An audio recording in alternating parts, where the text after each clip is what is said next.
be hard enough to do this.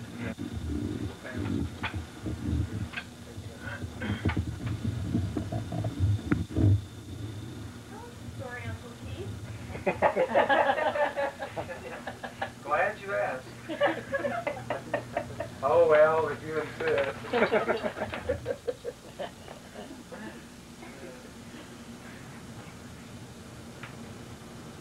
Y'all don't say anything, please. Be real quiet. Okay. Hold real still and be real quiet. I want to be sure you got a good shot of my feet sticking out. And now,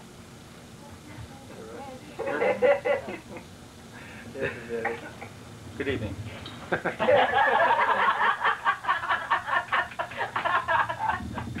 Today's reading, an original work.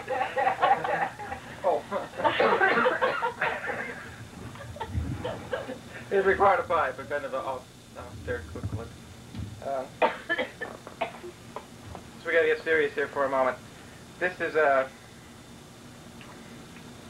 it's a bit romanticized version. I think appropriate for an anniversary is to have a love story.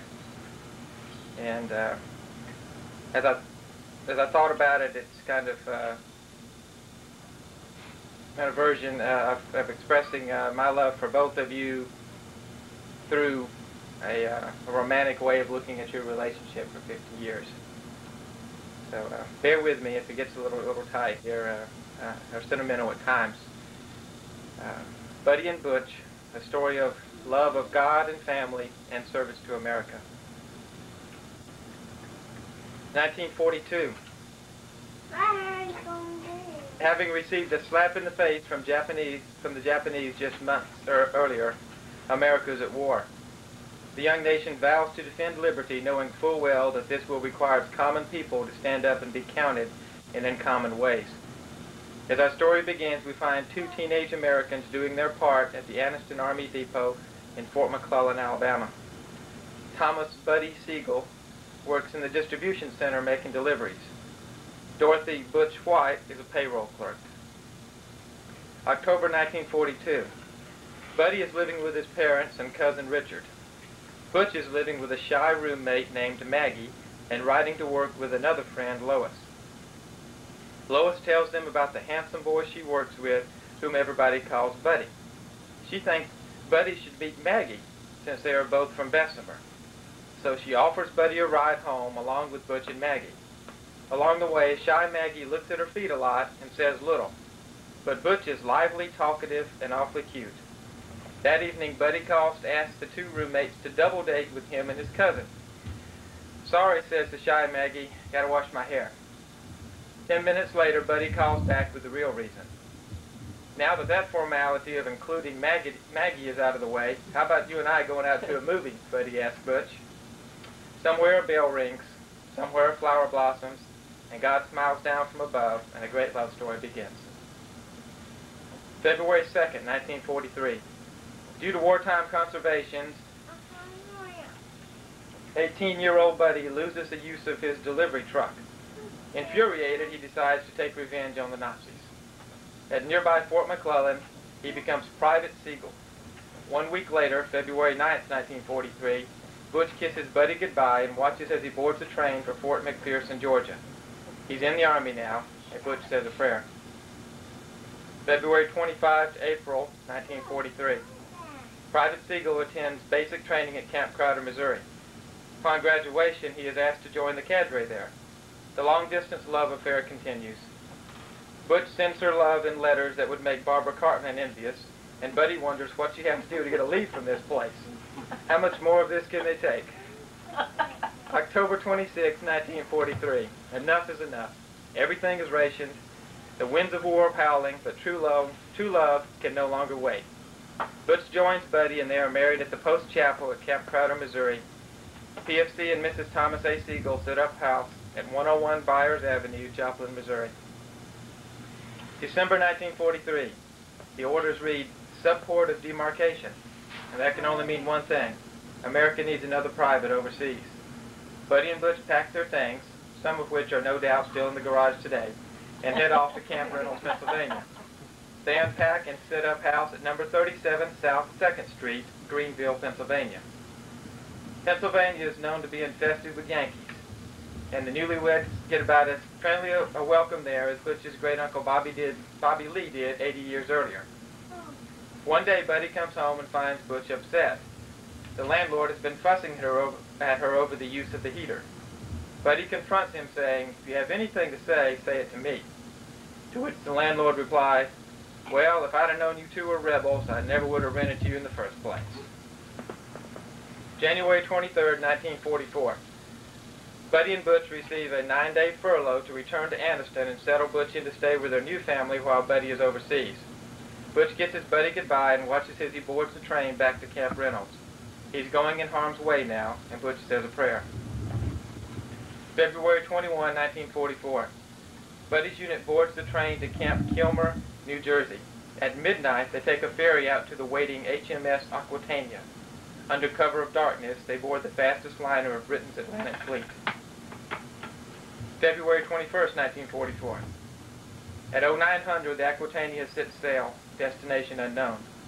But there's a large troop buildup in England, and on February 28, 1943, Buddy's ship completes the treacherous transatlantic journey and arrives in Glasgow, Scotland.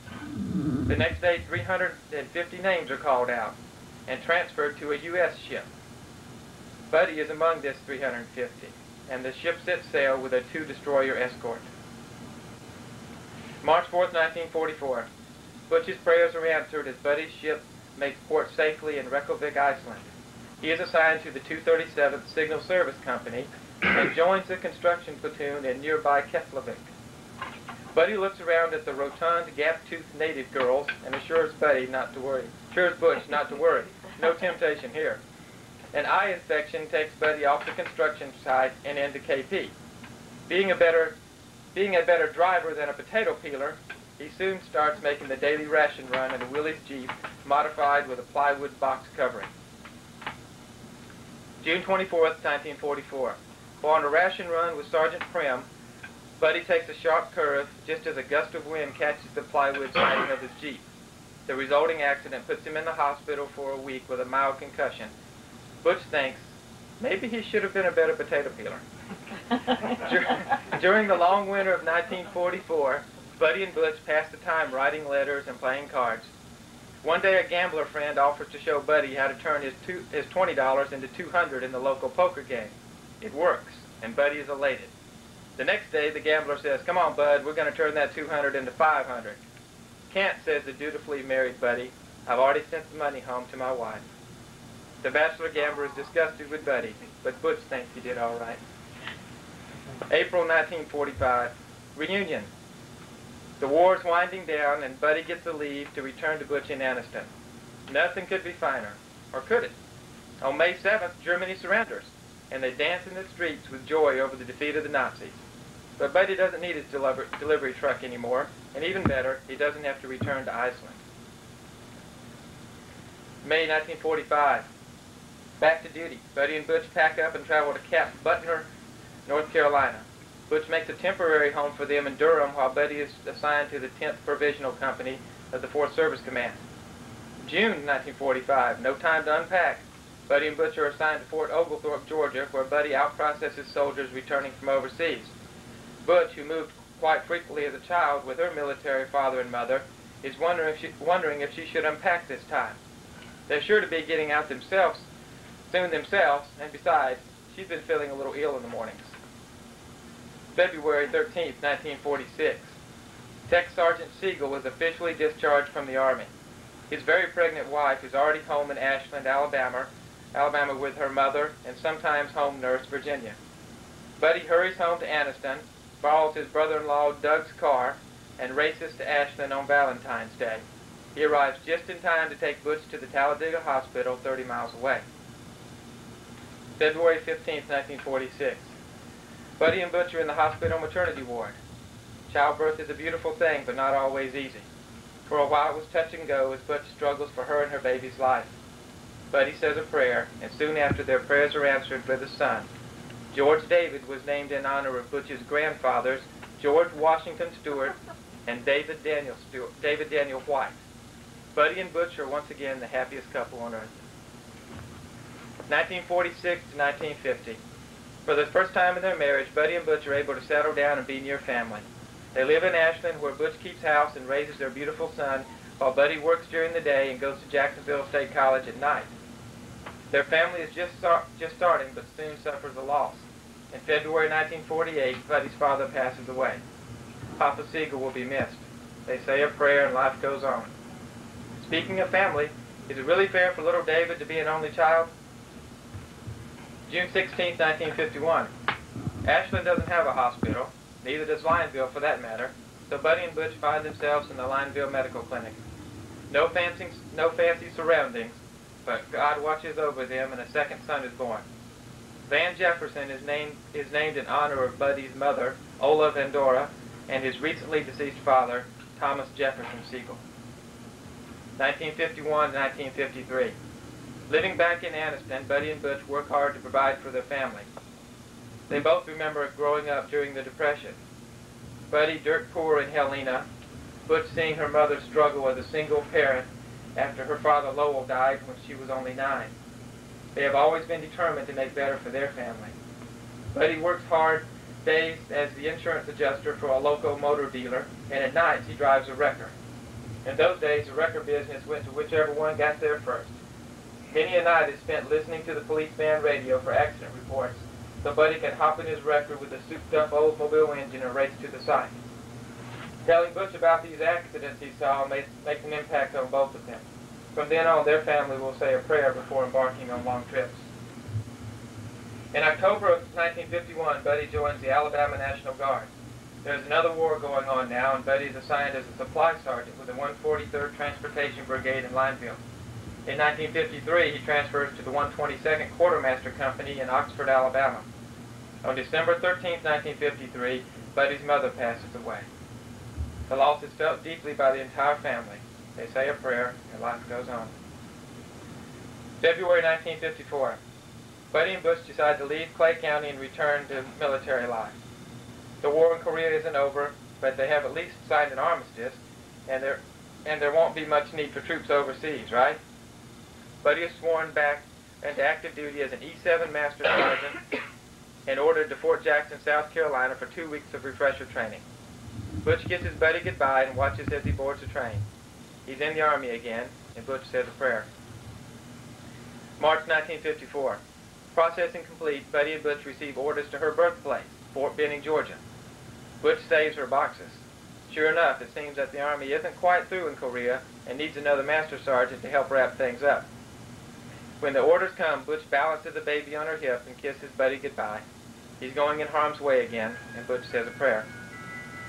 May 1954. Buddy joins the 25th Quartermaster Company of the 25th Infantry Division in Camp Casey, Korea. He looks around at the underfed, gap-toothed native girls and assures Butch not to worry. No temptation here. He is assigned as the platoon sergeant of the Field Service Platoon. Butch and their sons are staying with their grandmother in Ashland. On the 4th of July, Butch breaks her ankle. Why does these things always happen when he's away?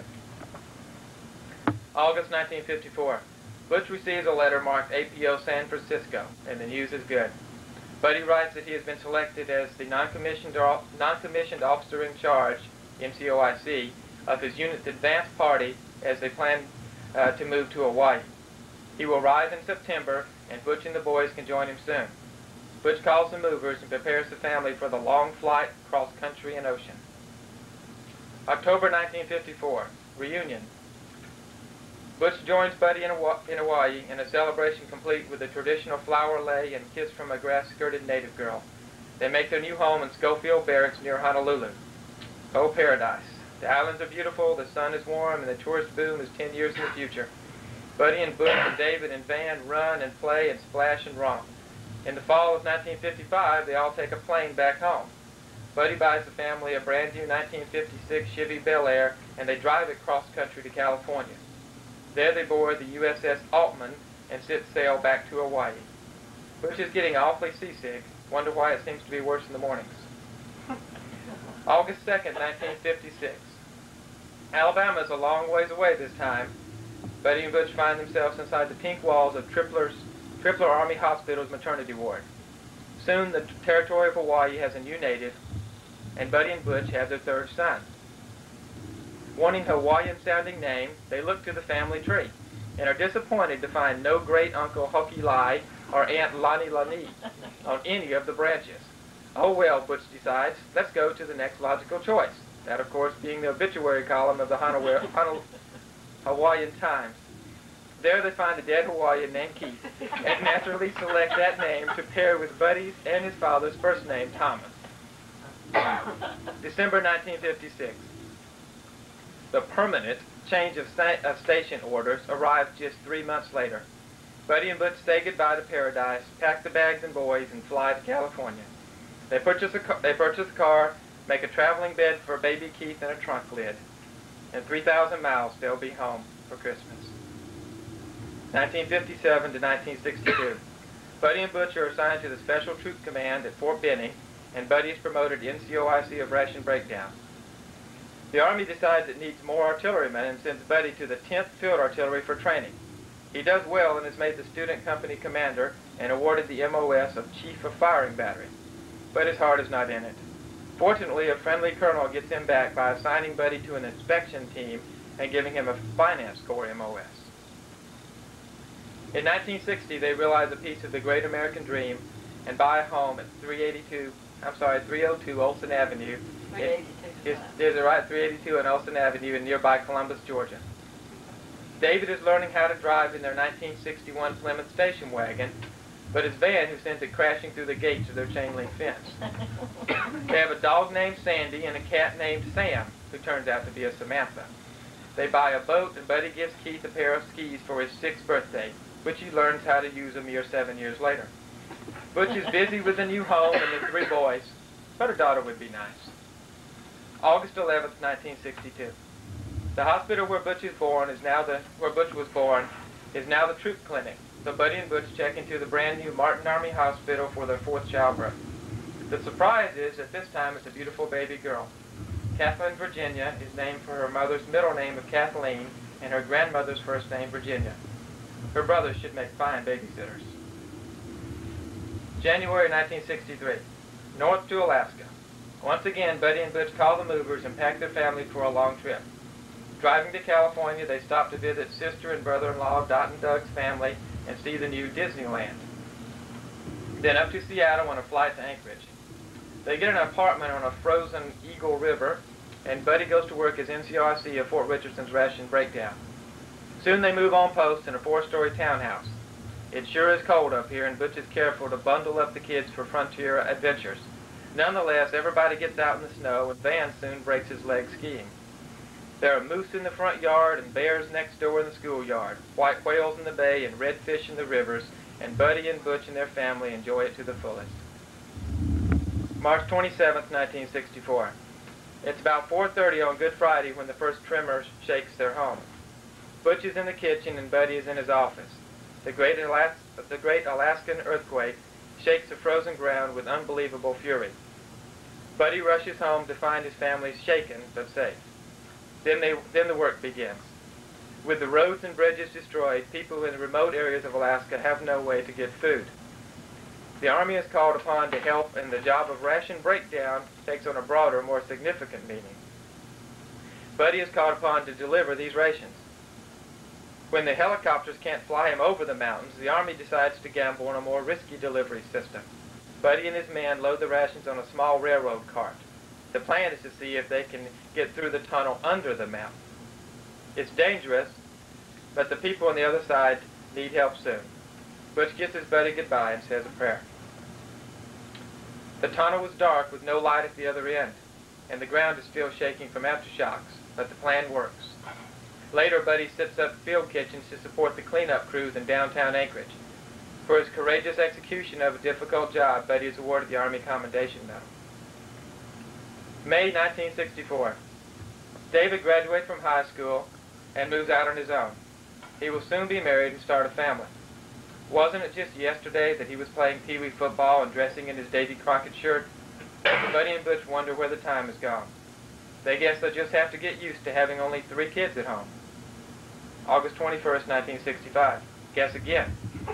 This time the sitting is the Elmendorf Air Force Base Hospital. The walls still show cracks from the earthquake when Buddy and Butch make their 5th trip to the Cabbage Patch. Todd Arnold shares his middle name with his father. Since no suitable Alaskan-sounding boy's name could be found in the obituaries, his first name is inspired by Martin Milner's character on the popular television show Route 66. November 1965. 2 months later, Buddy and Butch have orders again. Good news, they're going back home to Alabama. With luck, they'll make it home in time to see Bear Bryant's 2nd consecutive national championship. Buddy and Butch pack the family into the pickup camper and hook up the boat. David and his wife will accompany the family on a trip down the Alcan Highway. This promises to be an adventure in itself, as the family, including infant Todd, see the frozen tundra of Canada's frontier firsthand. They lose David in the Kansas City traffic and don't find him again until Ashland. They arrive safely in Fort Rooker, Alabama, and soon move into government quarters at number 13 Thorn Street. Buddy is again assigned his NCOIC of ration breakdown, and Butch is once again up to her necks in cardboard boxes. Right, jump off the water. Let me take a break.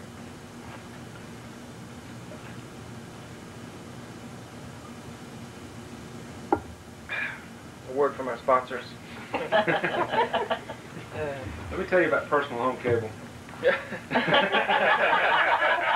Now a word from personal home cable. You're the only one that's not in front of the camera. Come on. Have you suffered an accident?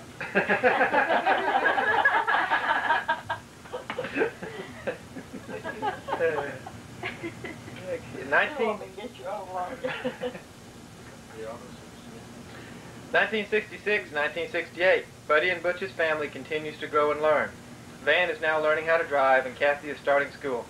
As if that's not enough to remind them of approaching middle age, they become grandparents when David and Denise's son Kenneth is born on April 15, 1966. Happy to be back in Alabama, Buddy and Butch visit relatives, fish, work, and love. In June 66, Buddy is promoted to E8 Master Sergeant. America is at war again, and Fort Rooker is training combat pilots for duty in Vietnam. It is a very busy place, and the missing man formation is seen all too often in the helicopters flying overhead. November 1968. Just before Thanksgiving, Buddy comes home with a serious face and another set of orders.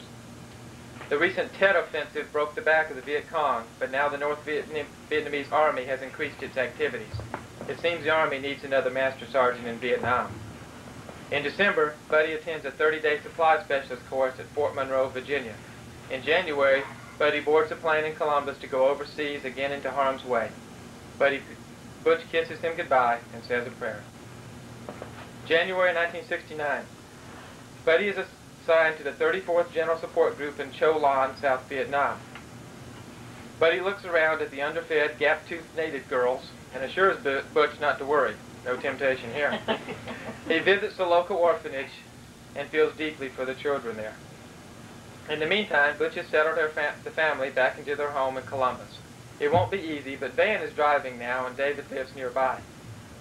Back in Vietnam, Buddy is a member of the inspection team where he regularly dons his combat gear and boards a helicopter to check supplies at remote villages or Army outposts. In March '69, Buddy is promoted to First Sergeant of Headquarters and Headquarters Company, Aircraft Maintenance Management Center. Their combat responsibility is to provide perimeter defense for nearby Tan Son Nhut airfield. Most of the young men he places in their foxholes are as young and naive as he was 1,000,000 miles away and 100 years ago in another war.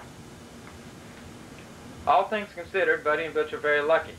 During the short tour, Buddy meets Butch in Hawaii for R&R reunion, comes home to Columbus on emergency leave when Butch breaks her leg. In a final stroke of luck, or was it an answer to a prayer, Buddy's replacement arrives nearly 3 weeks early. World War II tank commander and commander of the Military Assistance Command Vietnam, MACV, General Creighton Abrams personally pins the Bronze Star Medal to Buddy's chest before he leaves. November 1969, reunion. Buddy returns home to Butch from war for the 3rd time. Luck continues to follow them as they are assigned to Redstone Arsenal near Huntsville, Alabama. Buddy is the first sergeant of the 4th Enlisted Training Command. Butch unpacks boxes in a remote but pleasant area of post known as Headquarters Circle. There are only 3 children at home now. Van has stayed in Columbus to finish high school and prepare for military college. Wasn't it just yesterday that he was building forts and wanting a paper route? Buddy and Butch wonder where the time has gone. In the summer of 1970, Buddy is selected for promotion to Sergeant Major, but he and Butch are eligible for retirement soon. Accepting the promotion will mean an increased service obligation and another tour to Vietnam. This time, Buddy and Butch have a choice. They look back on 4 decades and 3 wars of service and decide it's time to stack arms and say a prayer.